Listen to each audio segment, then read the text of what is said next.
के साथ सब ठीक हो जाता है। दुर्भाग्य को भाग्य में कैसे बदलें? दुर्भाग्य को सौभाग्य बदलने के लिए आपकी सोच पॉजिटिव सकारात्मक होना चाहिए, कर्म अच्छे करना चाहिए, ज़रूरतमंदों की मदद करना चाहिए, माता-पिता की सेवा करना, नियमित रूप से पूजा-पाठ, मंत्रों के जाप, गायत्री मंत्र का जाप, हनुमान चालीसा का पाठ, घर में नकारात्मक ऊर्जा दूर करने के लिए कपूर जलाएँ, सूर्यदेव को जल चढ़ाएँ, घर की साफ-सफाई पर ध्यान रखें, साथ ही अपनी आदतों को सुधार करें और गलत संगति से बचें।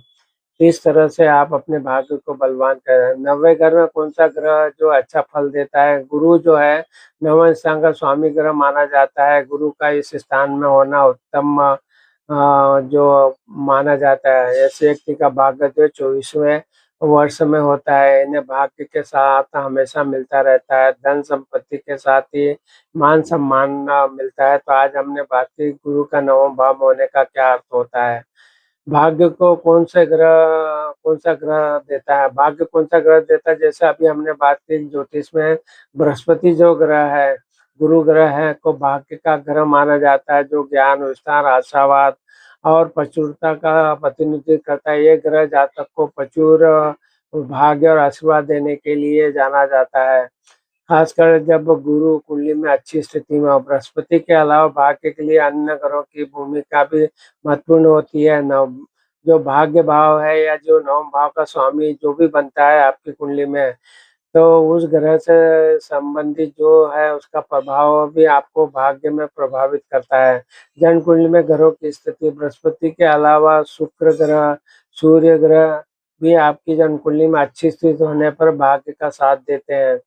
तो इस तरह से हमने देखा कि बृहस्पति को भाग्य का ग्रह कहा जाता है, लेकिन आपकी कुंडली में ग्रहों की कुल स्थिति आपके भाग्य पर गहरा प्रभाव डालती है। तो आज जो हमने चर्चा की कि अगर भाग्य के बारे में बातें हमने की, आप भाग्य को तेज करने के लिए उपायों के बारे में भी बात की।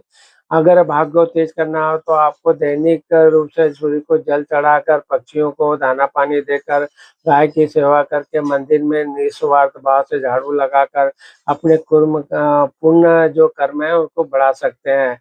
और ज्योतिषीय उपायों में भी कर सकते हैं, जिसमें घरों के मंत्रों का जाप करना या विशेष पूजा अर्चना करना, व्रत करना भी भाग्य को मजबूत करने में सहायक होते हैं।